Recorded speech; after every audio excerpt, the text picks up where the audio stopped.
Señores, saludos a todos los que a partir de este momento se ponen en contacto con nosotros en este espacio Diario 16. Nuestra cuenta en YouTube es de vital importancia para nosotros. Miosotis Grullón es nuestra cuenta. Recuerden suscribirse. Mientras más personas se suscriban al canal, a mayor cantidad de personas les llegará nuestro contenido. Saludamos y reiteramos nuestros saludos a toda la comunidad dominicana residente en los Estados Unidos y residente en Europa por el seguimiento que le dan a este programa. Quiero pedirle a mi querido director esto que le pasó a Abel Martínez en la ciudad de Nueva York. Quiero ponerlo a la consideración de todos ustedes. Nosotros no, así mismo, así mismo, así mismo. Ladrón, ladrón, es que un ladrón, ladrón, ladrón, que es un ladrón. Lo correcto en la calle. Le tomamos el plan, me va a sacar por aquí.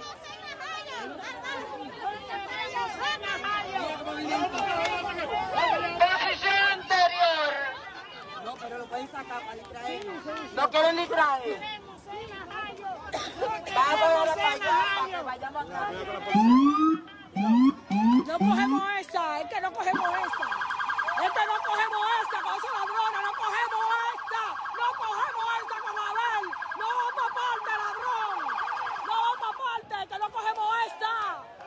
Es que no cogemos esa. Míralo ahí, hasta lo quieren sacar, ladrón ese, míralo ahí.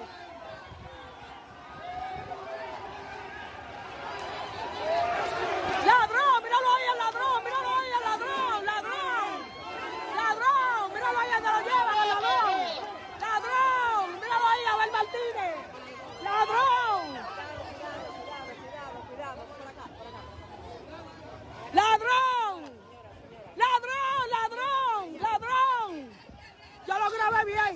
¡Ladrón, coño! ¡No va para parte! ¡No va para parte, maldito ladrón! ¡Mira! Los ladrones, míralo ahí, que no van para parte, coño. Vergüenza debe darte, coño. Vergüenza debe darte, coño. Vergüenza debe darte. Vergüenza debe darte, coño. Vergüenza.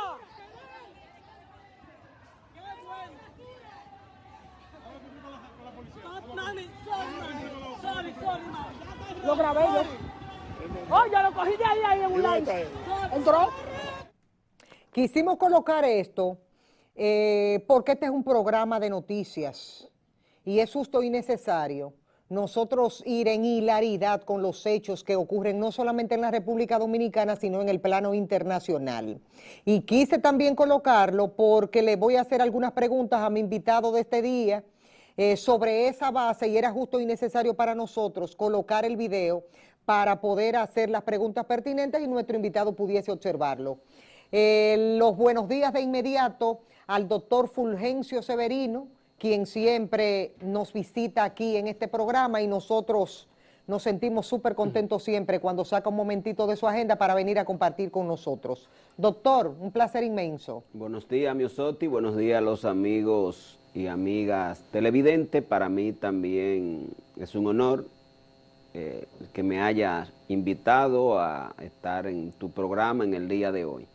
Doctor, una pregunta sui generis.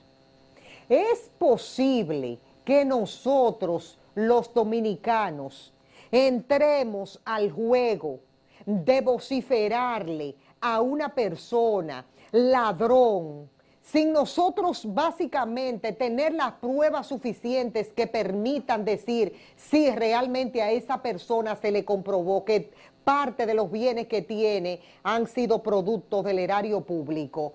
¿No estamos errados en esa práctica? Bueno, recuérdate que los Estados Unidos y los dominicanos en Estados Unidos tienen una característica muy particular. En primer lugar, ellos sostienen a una parte significativa de la población dominicana con las remesas. Y ellos sienten un nivel de indignación. Hay que recordar la participación de esa comunidad en la Marcha Verde, es decir, es una comunidad muy indignada porque porque ellos tienen que trabajar no solamente para mantenerse ellos, sino tienen que trabajar para mantener a sus familiares acá, porque los gobiernos no tienen políticas públicas que reduzcan la necesidad de los aportes que ellos tienen que hacer. Es al revés.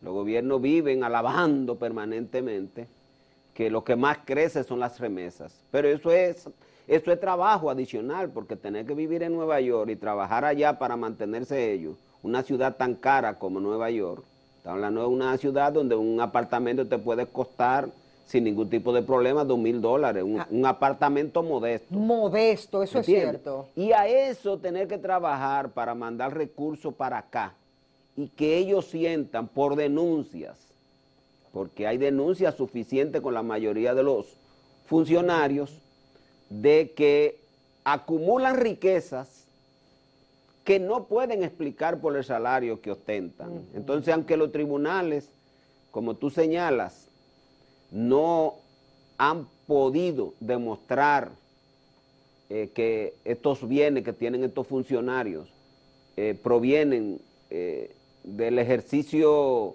corrupto de la administración pública, pero esa percepción que tiene la gente es extraordinaria. Debería ser lo adecuado que esos términos se utilicen para personas que ya han sido condenadas, pero frente a una justicia, primero que fue muy manipulada por el PLD. O sea, el PLD logró que la justicia a quien tenía que sacar, sacara. Y en el caso de Odebrecht, por ejemplo, en la que el hoy alcalde de Santiago, para referirme concretamente al hecho, había sido mencionado porque durante su gestión se tomaron una cantidad enorme de préstamos vinculados con esta empresa corrupta, y sin embargo, de manera extraña, nunca apareció en el expediente, como a otros lo sacaron. Es decir, que el PLD manipuló suficiente como para que estas personas que se han mencionado frente a hechos de corrupción no fueran trasladados para investigación o para condena, para lo que fuera, pero que fueran investigados. Y entonces, en ese sentido, esa comunidad tiene mucha indignación frente al gobierno del PLD, y va a ocurrir así con el gobierno del PRM. O sea, que tengan que tener bien claro que esa comunidad hace mucho esfuerzo, tener que trabajar doble para mandar aquí, mandar allá, siempre tiene el anhelo de vivir aquí, y por eso tú ves que ellos compran muchos bienes aquí, casas. Entonces tienen que comprar 2 casas, una aquí y otra allá. Sí, pero lo grave del caso, y por eso mi respeto y mi admiración para todos esos dominicanos que están en esa comunidad en el exterior y que están también en Europa, están en muchísimos puntos en el exterior. Hay que quitarse el sombrero, porque ellos entonces compran los bienes, compran las casitas y las cosas, se pasan la vida entera con lo más doloroso que debe de existir, y es lejos de tu familia. Y como la vida es un ratico, como yo siempre digo, te pasas la vida entera sin tú compartir con tu gente. Entonces después, cuando tú vienes de allá, de regreso, de retirada, te encuentras que ahí vienen las enfermedades, las cosas, y ya tú no puedes disfrutar con tu gente. No, y no tienen ningún seguro médico. Tú ves que ellos le hacen la casa a los padres. Es decir, ellos han tenido que cargar. Ellos han tenido que cargar un estado perverso frente a la población, tú sabes, un estado indiferente frente a la población. Sí. Y entonces, que ellos vean el esfuerzo que ellos hacen y que el Estado acá no hace absolutamente nada por sus ciudadanos, sino que ellos tienen que hacer en la casa. Ahora le mandan compras de alimentos, le mandan dinero. Ellos tienen... Hay gente que se mantiene con la caja que envía la mamá o el papá o el tío o el sobrino. Así es, y entonces ver estos funcionarios multimillonarios, pues ellos les genera un estado de indignación, que yo creo que los funcionarios del pasado gobierno deben entender que ese no es un lugar adecuado para que no pasen ese tipo de vergüenza. ¿Me entiendes? Porque, y el funcionario que es etiquetado o he mencionado, incluyendo lo de este gobierno, deben tratar de no llegar a Estados Unidos, porque en Estados Unidos hay una comunidad muy indignada por esa situación que ellos viven y que nosotros tenemos que entenderle, porque no es fácil trabajar para dos familias, no es fácil hacer casa allá y hacer casa aquí, no es fácil hacer casa aquí para ellos, para su familia, y tener que buscarse una casa allá, o sea, el nivel de estrés con que vive el dominicano en Estados Unidos. Doctor, dígale a la gente, usted que sabe mucho del tema, que hay que levantarse a las 3 y a las 2 de la madrugada para irse a coger 2 trenes. Así es, y no 3. importa que esté nevando. Y no importa no es que como esté aquí, de que cuando está lloviendo no va. No, la gente no trabaja. No. Este es el único país que cuando si está lloviendo, los empleados ahí no no se coge corte. Sí. Ahí es que hay que andar en la calle con nevada, los carros se quedan en la calle y se pierden los carros después del esfuerzo de comprarlo. Entonces, a mí me parece que este hecho que protagonizó la comunidad dominicana en Estados Unidos. Y se lo ha hecho a todos. Y ahora le tocó a Abel. Sí. Es un ejemplo de que los gobiernos deben entender que esos recursos que ellos envían acá, que contribuyen a mejorar la economía porque aumenta la capacidad de compra de esa población, no debe ser por siempre, sino que el gobierno o los gobiernos deben preocuparse por los ciudadanos y ciudadanas que vivimos acá, para que ellos no tengan que vivir teniendo que enviar dinero obligatorio, porque si no sus familiares vivirían en condiciones de mucha precariedad. Doctor, quiero poner sobre la mesa esa diferencia entre ese dominicano que no importa, saca un momento de esa agenda tan difícil y apretada de su vida cotidiana y sale y va y hasta invierte en su vestimenta. Fíjense que los que estaban vociferando estaban vestidos como de la ropa de característica de las cárceles, Sí. con raya. Sí, Invierten y todo en vestimenta, en carteles, con sus propios recursos para ir a levantarle la dignidad al dominicano. Sí, sí, porque es que ese nivel de indignación que hay no repara gasto. Óyeme, cuando ellos tienen Vamos a ir poniendo las imágenes. Cuando ellos tienen que hacer una manifestación, ellos tienen que cubrir todos, desde su movilización, tal como tú señalas, la propaganda, Pero y, con esa gran inversión que claro, hacen. ya hay una, yo no sé si tú recibiste que este señor, que es un artista muy folclórico de esa comunidad, y ya le tiene su canción a Abel de una vez. Es decir, que no se crean que solamente esa manifestación, es que de una vez el nombre de él es Darío. No, y le mandaron su mensaje, le mandaron a decir, usted tiene el agua puesta aquí, como para que sepa, cuidado si usted quiere venir para acá a hacer actividades. Así es. Entonces, yo creo que son dos mensajes bastante importantes para los gobiernos. Ese empoderamiento no deberíamos nosotros, porque somos aquí tan permisivos, ese empoderamiento no deberíamos nosotros como ejecutarlo aquí en el país. Sí, recuérdate que Marcha Verde fue eso. Sí, fue Marcha producto Verde de eso. fue de eso. Sí. O sea, lo que pasa Pero es los que, de allá lo hacen permanente. Ah, sí, lo que pasa es que allá son más independientes que acá. Aquí es más dependiente del empleo público. Entonces se necesita un poco de posicionamiento de los temas, de entusiasmo, porque el dominicano aquí, producto de que el horario de trabajo es tan específico, aquí tú te das cuenta que la mayoría trabaja de 8 de la mañana a 5 de la tarde, porque a las 5 de la tarde prácticamente el país se cierra.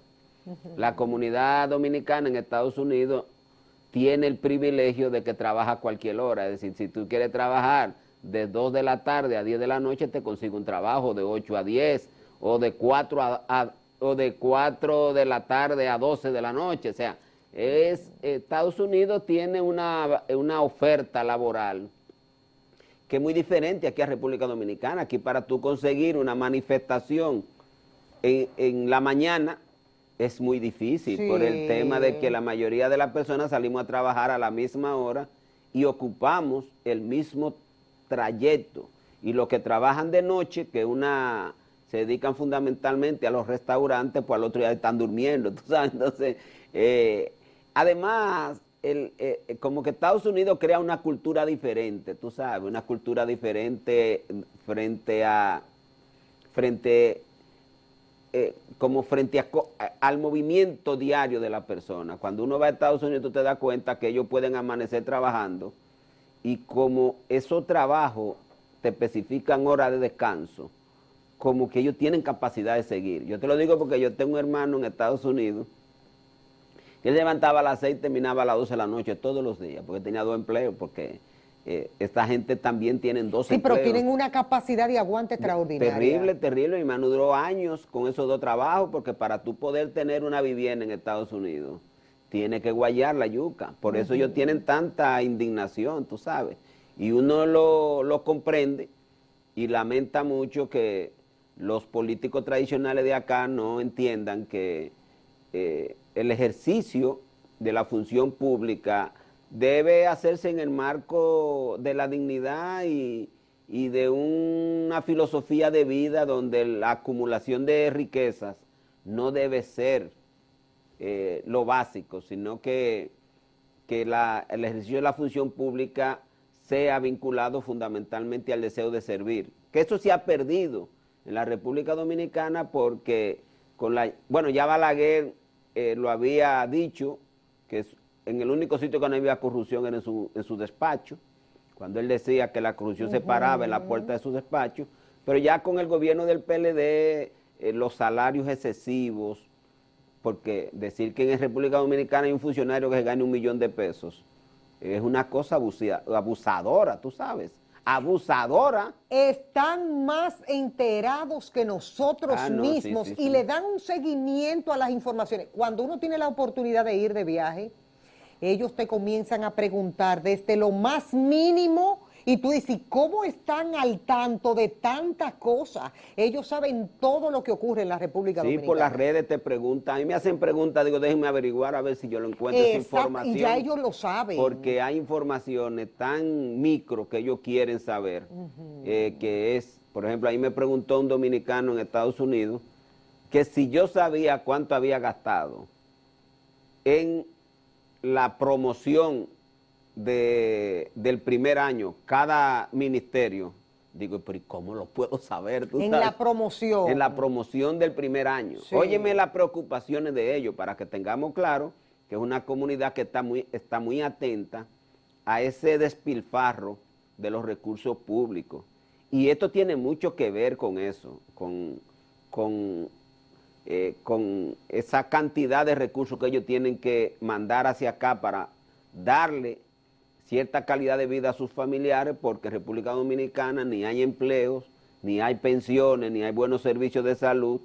A mí me decía un dominicano que está viviendo aquí ahora, y me decía, es que yo quisiera que el sistema de salud dominicano fuera como el de Estados Unidos, para él, porque todo el mundo sabe que el sistema de salud de Estados Unidos es malo, porque tiene demasiadas exclusiones, pero, o sea, él quisiera tener la seguridad de que si se enferma, va a recibir una atención de calidad, que aquí no lo logra, porque si tú te vas a un campo cualquiera de República Dominicana, inmediatamente, me refiero a cualquier municipio, que no sea el Distrito Nacional, o Santiago, o San Francisco, La Vega, etcétera, algunos municipios que tienen cierto nivel de desarrollo, en la mayoría de los municipios de los 158 que hay, el desarrollo de los servicios de salud es muy precario, porque quien debería impulsar ese desarrollo es el gobierno, y lamentablemente la inversión pública en garantizar que los hospitales cuenten con los servicios necesarios para una atención de calidad es mínima, mínima. La gente no sabe lo que sufrimos, lo que damos asistencia en los hospitales, y esos dominicanos que quieren venir acá, cuando se encuentran con esa realidad y la realidad de la inseguridad en la que se vive, que te atracan por cualquier cosa, tiene 10 pesos y ya tiene gente que te está vigilando para atracarte, y las autoridades no dan pie con bola con este tema de la inseguridad con que se vive en la República Dominicana. Es decir, diariamente tú escuchas que tú andas por la calle y atracaron a decenas de personas, y hay policía y se paga mucho dinero en la policía, y se habla de reformar la policía, pero en el fondo estos problemas persisten y eso genera mucha indignación en los dominicanos que residen en los Estados Unidos. Muchos de ellos, y uno los ve en la práctica, se mantienen no de una residencia ya completa aquí en el país, se mantienen, vienen al país, duran 3 meses y se van. Desde que tienen que hacerse un chequeo médico, aquí hay dominicanos que arrancan, compran un pasaje, se van, se chequean allá y después regresan. Y yo me pregunto, wow, pero aquí algún día tiene que comenzar a cambiar eso. Que el dominicano diga, yo me quedo en mi patria, me atiendo normal, libremente, porque yo tengo garantía de chequearme a nivel de lo que tiene que ver con mi salud y no tener que comprar un pasaje para salir fuera porque realmente el sistema no lo permite. Sí, cuando llegan aquí no tienen seguro médico, la mayoría, ni tienen posibilidad de asegurarse. ¿Por qué? Porque el sistema de salud que hay en República Dominicana es un sistema privado, donde si tú ya eres viejo, no te quieren asegurar. El gobierno lo que te da es un seguro que no funciona para nada, que es el seguro subsidiado. Es decir, nosotros no, como país, estos gobernantes no han hecho absolutamente nada para que esa comunidad, cuando viene de allá, que ha hecho tantas contribuciones, porque para lavarla... Doctor, durante el COVID, las remesas se mantuvieron arriba. Por eso te digo, pero no sé cómo lo lograron, porque era mundial, hoy es mundial la pandemia, yo no sé lo que ellos hicieron, pero se sacrificaron. Recuérdate que Estados Unidos dio muchos cheques. Sí. Estados Unidos dio muchos cheques y le extendió el pago por paro, o sea, los famosos incontados, se los mantuvo durante más de un año. Y eso hizo que ellos, durante todo este periodo de pandemia, con menos gastos, porque no tenían que pagar transporte, tuvieron ingresos buenos, pero esos ingresos no los tomaron para consumírselo en Estados Unidos, sino que lo mandaron acá. Lo mandaron para la compraron República casa, Dominicana. mira, aquí compraron casa, aquí mejoraron la vivienda de sus familiares. Ayudaron amigos. Amigos, tú sabes, una cosa formidable, pero ¿cuál es la respuesta de estas autoridades? Que cuando ellos vienen aquí, y yo te lo digo, pues yo tengo relaciones con mucha gente de ellos desde el punto de vista político, te dice yo quiero irme, y vienen a experimentar, pero cuando se encuentran con la realidad que no tienen garantía de servicios de salud de calidad, encuentran, porque ellos vienen pensionados, tú oyes, no les interesa el dinero, pero se encuentran con la realidad que no tienen seguridad para vivir en la República Dominicana porque son víctimas de atracos permanentes y riesgo de ser atracados, no tienen otra alternativa que tenerse que ir. Por eso te vas a dar cuenta que una cantidad enorme de casas que ellos hacen, que tienen como objetivo venir a vivir aquí, tener un ingreso extra, porque allá las pensiones son pequeñas.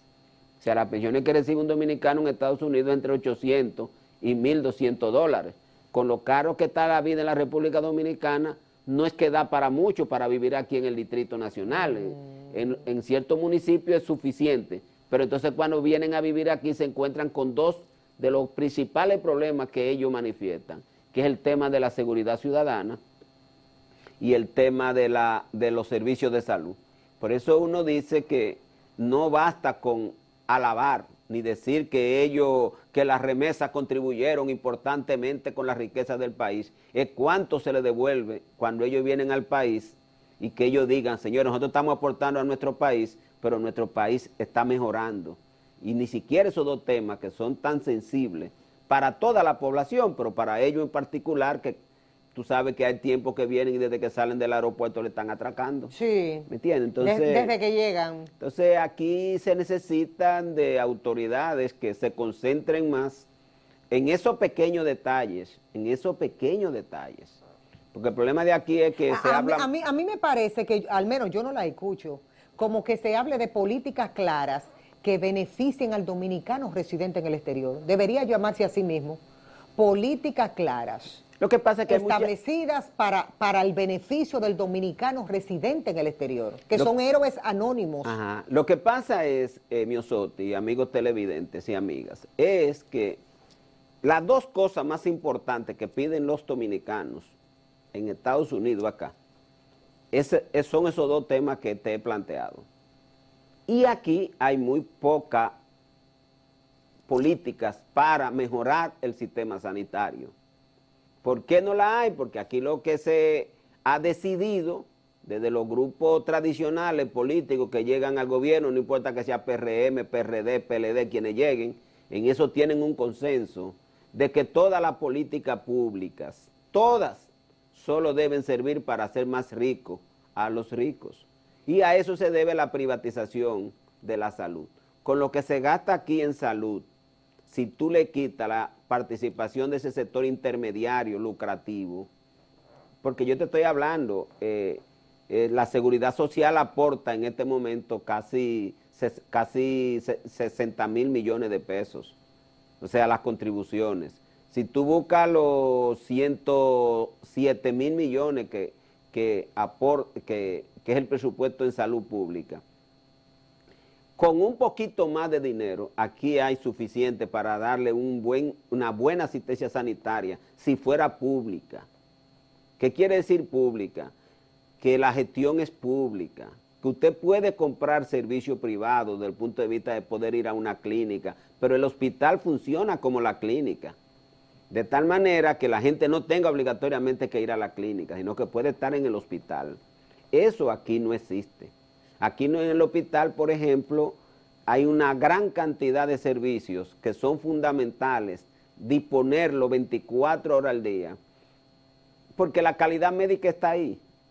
Si tú buscas la calidad médica en el hospital es mejor que la de la clínica, porque tú tienes residencia de casi la mayoría. Que la gente, como no lo ha experimentado, no lo sabe. ¿Me entiendes? Pero el servicio está sobrecargado porque tú te das cuenta, por ejemplo, que en el Gran Santo Domingo apenas la cantidad de hospitales que hay es inferior a la cantidad de clínicas que hay. Es decir, cuando tú miras cuántas clínicas tiene el Gran Santo Domingo y cuántos hospitales tiene el Gran Santo Domingo, entonces te das cuenta que hay más camas del sector privado que del sector público. Entonces, en el sector privado es fácil de acceder, pero cuesta mucho a la gente que no tiene el seguro. Y aún al que tiene el seguro tiene que hacer copago alto. Entonces, la mayoría de la población más pobre no puede acceder a este servicio. Tiene que ir a un hospital que está sobrecargado y tú vas a la emergencia de cualquier hospital de los que están funcionando y tú dices, ¿cómo alguien se puede meter aquí? ¿En qué paró la lucha de los médicos con las ARS? Que hubo un boom y ya no se habla. ¿Qué pasó ahí? Bueno, con el tema de la ARS tú sabes que es una lucha fundamentalmente tiene que ver con las tarifas. Sí, pero ¿dónde está la solución? Pues no se habla del tema. No, porque se está en una fase de negociación en la que está interviniendo el gobierno. El presidente de la República le había dicho al presidente del Colegio Médico que iba a aportar 5.000 millones para reajustar la tarifa, para que tú veas. O sea, hay recursos públicos para eso, tú sabes. El presidente de la República dice que él va a aportar 5.000 millones de pesos. Que él va a aportar, no, pues esos cuartos no son de él, sí, que pero él va a aportar de los cuartos de nosotros. Pero te digo, pero nosotros... Sí, pero deberían decirlo. Pero que te digo, pero entonces para tú comprar un equipo en un hospital no te aparece el dinero. Exactamente, entonces decir, como que no tiene lógica. Se subsidia el servicio privado, se va a subsidiar el servicio de la ARS para que éstas sigan ganando miles y miles de millones de pesos todos los años. Eso no puede ser. Entonces tú me entiendes, entonces tú dices, ay, no. Bueno, es que así no vamos a tener un país como desea. Porque eso forma parte de la lucha que estamos diciendo, de que ¿por qué cogemos préstamos? ¿Por qué cogemos préstamos? Esos cuartos son parte de la cosa de los préstamos también. Así es. Entonces decimos, ¿y para qué? ¿Y dónde es que lo estamos invirtiendo? Tenemos que coger el dinero e invertirlo de la mejor manera posible. Que beneficie a todo el mundo. Que beneficie a todo el mundo. Y si a alguien hay que beneficiar, tiene que ser a los que tienen menos posibilidades. Pero aquí al revés, aquí se beneficia fundamentalmente para que esas intermediarias sigan obteniendo grandes beneficios. Y hoy es lunes y usted ha dicho eso, doctor. Ahora es que comienza el disgusto. Así es. Pues entonces yo te digo, porque lo que vivimos en los hospitales trabajando, yo te digo, uno siente remordimiento en el hospital. Te pongo el ejemplo, nosotros el hospital se nos daña allá en el hospital Gautier, se nos daña en el electrocardiograma me dice la técnica que no hay cable. Comprar un cable que cuesta 8.000 pesos es tan difícil que yo prefiero comprarlo yo para que los pacientes puedan tener, porque... tú vas a la emergencia y me dice la emergencia, no hay un electrocardiógrafo. Entonces, cuando tú ves que el gobierno dice, nosotros vamos a satisfacer la demanda de los médicos, pero lo vamos a satisfacer no sobre la base del sacrificio de la ARS, que ellas se sigan ganando todo el dinero del mundo, y el gobierno va a sacar del presupuesto para entregarle eso, para mejorar la tarifa de los médicos. Entonces, y tú dices, pero el hospital entonces no me funciona con cosas pequeñas donde va la mayoría de la población. Entonces aquí, necesariamente, para que esa propia comunidad, que es el punto de referencia que hemos estado hablando, se sienta conforme, ella quiere sentir que si ya va a un hospital público porque no tiene un seguro, aquí cuando llega, va a tener la atención que ella tiene en los Estados Unidos, porque hay la capacidad para darla desde el punto de vista de nosotros los médicos. Pero el hospital no funciona como una entidad con capacidades de lo que nosotros llamamos el hospital con una atención de calidad que garantice que las principales patologías o enfermedades por lo que la gente va al hospital estén cubiertas. Es decir, las principales enfermedades son las cardiovasculares o las infecciosas. Bueno, ese hospital debe tener, todos los hospitales deberían tener un laboratorio de cultivo. Tú no lo vas a encontrar en ninguno.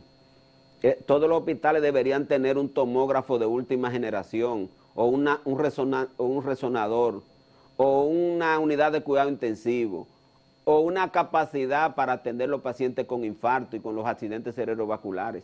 Nosotros todavía aquí tenemos patologías que no tienen tratamiento a pesar de que hace más de 20 años. Te pongo... Sí, ¿cómo cuál? Como el accidente cerebrovascular. El accidente cerebrovascular. Porque no puedo hablar del infarto porque tú sabes que desde el 2014 yo estoy muy involucrado y busco mecanismos para que los ministerios, algunas veces no ha dado trabajo, pero ya hoy en día hemos logrado que la mayoría de los pacientes con infarto en hospitales públicos tengan el medicamento que cuesta una cantidad de dinero. En principio no costaba 56,000 pesos por tratamiento. Hoy no sé cuánto cuesta. Para un paciente. Para un paciente, pero un solo tratamiento. Un solo tratamiento, 56,000 pesos. Ajá, costaba. Yo creo que hoy cuesta menos el que se está utilizando. Pero, o sea, ¿cuánto esfuerzo? No es por una política pública. Y yo me puedo dar el lujo. Desde el 2014 yo empecé con este programa y el año pasado logramos que el gobierno pasado aportara una parte y nosotros como sociedad de cardiología y servicios de cardiología aportar a otra parte. Tú sabes, entonces, como que son iniciativas más privadas entre comillas, particulares, que la propia política pública. Pero tú te vas a los accidentes cerebrovasculares, que son la segunda causa de muerte en la República Dominicana. 10,000 personas mueren al año en República Dominicana por accidentes cerebrovasculares. Y es la principal causa de discapacidad. Pero hay un medicamento que se le debe poner a los pacientes que llegan a las primeras 4 horas. Eso no está disponible en ninguna parte.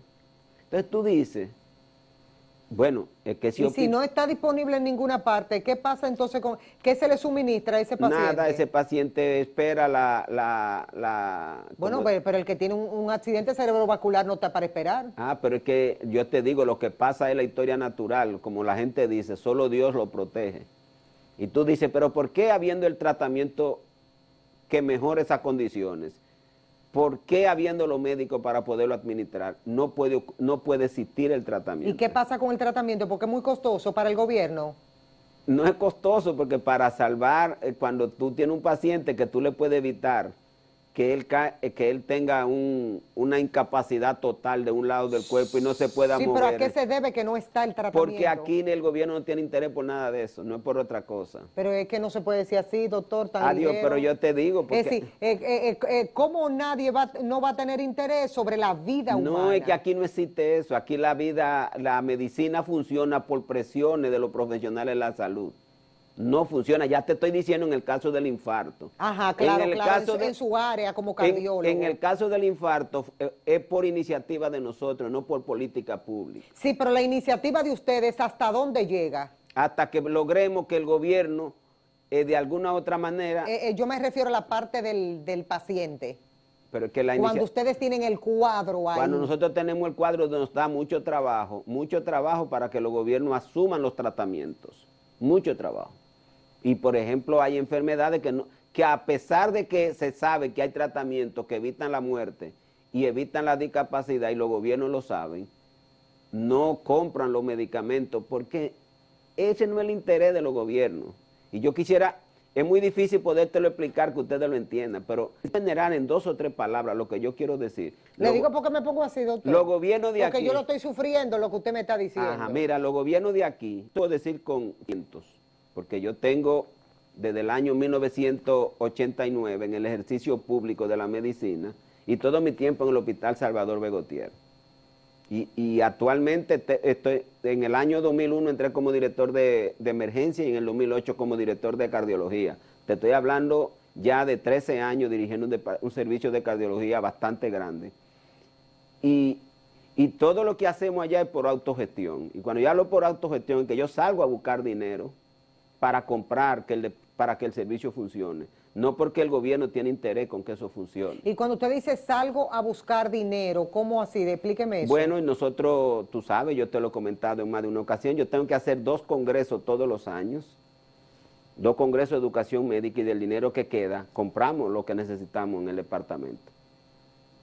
O sea, el gobierno no aporta un peso para que la cardiología del Hospital Gautier funcione. Nosotros tenemos sala de cateterismo por ese esfuerzo, nosotros tenemos sala de eco por esos esfuerzos, nosotros todo lo que tenemos por esos esfuerzos.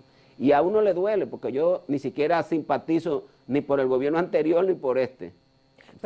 Pero usted está en la disposición de que el gobierno que esté mirándolo, escuchándolo a usted decirlo, le diga, Severino, no es verdad. No, pues no puede decirme que no es verdad, porque es que todos los programas que nosotros llevamos, yo te dije, yo llevo 2 programas de tratamiento del infarto y ellos saben cómo lo hemos logrado, aún con los gobiernos, porque en eso han aportado ellos. En el último que llevamos con el Ministerio de Salud Pública, de 300 ampollas, 200 la compró el gobierno, el ministro anterior del cambio y 100 la compramos nosotros. Es decir, y ellos lo saben. ¿Me entiendes? O sea, nosotros llevamos programas que solo benefician a los pacientes de los hospitales, porque nosotros, toda nuestra política es a favor de los hospitales. Pero cuando Santiago, el Hospital Estrella Ureña, nos dice el cardiólogo de allá que requieren que nosotros le aportemos con una sonda de transductor o un electrocardiógrafo, también se lo aportamos. Tú sabes, decir, y no debería ser así. No debería ser así. Entonces, República Dominicana... Es lamentable, volviendo al tema, que la necesidad básica de la que requieren los dominicanos y las dominicanas de Estados Unidos cuando quieren venir aquí, no se la garanticen. Y no se la garantizan a ellos porque no se la garantizan a ningún dominicano, pero ellos tienen el conocimiento de vivir en una sociedad donde eso lo tienen resuelto. Porque la diferencia con nosotros es que nosotros nunca lo hemos tenido resuelto. Y por lo tanto, una persona humilde llegar a un hospital público y no tener de nada y no saber que su desenlace o sus complicaciones está muy vinculada con esa actitud del gobierno a no hacer que ese hospital funcione de manera adecuada, porque él no lo sabe, lo sabemos nosotros los médicos, que una gran cantidad de gente que pudimos evitar que fallecieran o que pudimos evitar que tuvieran una enfermedad que lo dejara totalmente discapacitado, pudimos haberlo evitado. No en todo, porque no en todo. Es como el tema de los medicamentos aquí para el tratamiento de la hipertensión y la diabetes. El gobierno sabe que la ARS deberían darlo siempre, siempre, Miosotti. Está en la ley, está en el plan básico, le dan el dinero para eso. Y han dejado que históricamente en todos estos 14 años del seguro básico, del seguro familiar de salud, la ARS se roben ese dinero. Y lo sabe la DIDA. Por eso yo le decía siempre a la incumbente de la DIDA que ellos hablaban mucho, pero que hacían poco en defensa de los derechos de la gente, porque ellos sabían que ese dinero se le entregaba a la ARS y ellas nunca han demandado que a esos pacientes que son del régimen contributivo le entregaran el medicamento. ¿Por qué? Porque todo es por colador. Es decir, no son políticas públicas. O sea, si tú quieres que la ARS te dé el medicamento, tienes que inscribirte en un programa. Pero ¿por qué tú tienes que inscribirte en un programa? ¿Por qué a ti de la receta que te dé el médico, si eso se le paga a ella, ese paciente no puede ir a la red de farmacia, como lo hace con los 8,000 pesos? Porque normalmente el tratamiento de la hipertensión y la diabetes no está incluido en los 8,000 pesos. Los 8,000 pesos son aparte. porque se le paga aparte. Lo grande del caso, le digo cuál es, que se nos fue el tiempo. Ya, se nos fue. Sí, es que no hemos pasado la vida entera poniendo esos temas sobre la mesa y no hay manera de que le metan mano a ese sector poderoso que ha vivido de manera permanente como Drácula chupándole la sangre a la gente, al pueblo dominicano. No ha habido manera, doctor. Doctor, se le quiere demasiado. Gracias a ti, a todos los amigos y amigas televidentes, señores. Muy buen inicio de semana. Miren, quiero cerrar esta entrega, tanto del doctor Fulgencio Severino como de esta servidora Miosotis Grullón, felicitando a toda la comunidad dominicana residente en el exterior para ubicarlos a todos en igualdad de condiciones, no importa el lugar y la zona, por ese trabajo tan bueno, tan significativo, tan importante, estando lejos en favor de nuestra nación y dando a demostrar que le duele este pedacito de tierra que tanto nosotros queremos. Nos quitamos el sombrero ante ustedes. Gracias por realmente, estando fuera, jugar un papel trascendental en el aspecto político, social y económico. Lo queremos mucho de antemano y lo respetamos por sobre todas las cosas. Nos veremos en la próxima oportunidad. Nosotros nos vamos con la satisfacción del deber cumplido.